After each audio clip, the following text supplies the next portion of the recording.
Hello, thank you for clicking that link and joining me again today. This is going to be my sort of lazy video because it's cold out here and I'm tired and I didn't feel like putting makeup on and so here we go. This is my trip to Vegas. So I left on Monday. I did my nails. Look at that. Super cool. Not much happened today. I just traveled. Unfortunately, I got out later than I wanted to. Ended up in Vegas at 6. My friend and her roommate prepared steak and broccoli for supper. It was amazing. There was this Sam Adams pumpkin beer, which was actually pretty good. A lot of times these pumpkin beers, they might be nice, but they don't taste like pumpkin. But this had some kind of pumpkin taste to it. It was really good. Get some. So day 2 here, we went to Tom Devlin's Monster Museum. The gentleman, the founder, Mr. Devlin, has been working professionally as a special effects makeup artist since 2001. And if you ever meet Tom, it's clear that monsters, horror movies, Halloween, all that is not just a job for him, it's his passion. Through his company 1313 FX, Tom has provided creatures and special effects makeups for over 100 feature films and worked with many of the actors and directors that inspired his path. And as you can see, we wandered through the museum. We spent about 2.5 to 3 hours there. We were just mesmerized. It was super cool. I only took this little clip from Hellraiser.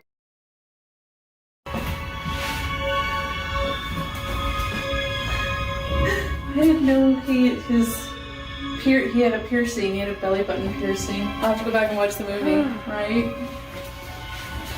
And there's Butterball, but he's using his sunglasses. So cool. I didn't want to record the entire museum because I don't think that would be fair. So if you're ever in Boulder City, definitely check them out. Then we went to Burlesque at a place called The Usual Place. It was pretty cool. They had amazing dancers. They had one woman that actually lit her pasties on fire on purpose. It was pretty amazing.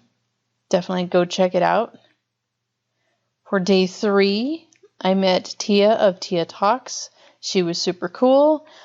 Next, after that, we went to the Eldorado Canyon mine tour of the, I don't know if I'll say it right, Techatticup mine.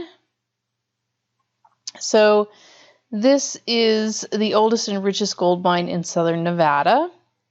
And John Moss was the first white man reported to have befriended the Paiute Indians. He discovered several new mining districts in what is now Arizona and Nevada. And after living with the natives for a while, he learned the languages of them and was able to act as a go-between and a peacemaker. And the natives also showed him where the gold was because he paid them well and treated them well. They showed him where the Techatticup mine was, and he staked a claim on it. And that's how he gets involved in that. This mine, as I said, was the oldest and richest gold mine in southern Nevada. It ran continually from 1861 to 1942, producing gold and silver that, measured by today's rates, would be roughly $80 million. Now, the name Techatticup derives from the Paiute Indian word for hungry because there's really nothing in the area. It's extremely desolate. This particular mine was once owned by Senator George Hearst. Yes, we're saying Hearst, not Hearst. There was a Native American in the area of the mine named Kehoe. He terrorized the area and was reportedly Nevada's first serial killer. He was also said to have murdered 23 people in the early 1900s. The last person Kehoe killed was Maud Douglas, and he murdered her in front of her children. And that is one of the reasons that the law even ventured near this mine, because this was a very lawless place. And he had become Nevada's #1 public enemy, and he was relentlessly pursued by the sheriff's posses, but was never captured. And this plane that I'm showing you is one from 3,000 Miles to Graceland. It's the one that gets blown up in the movie.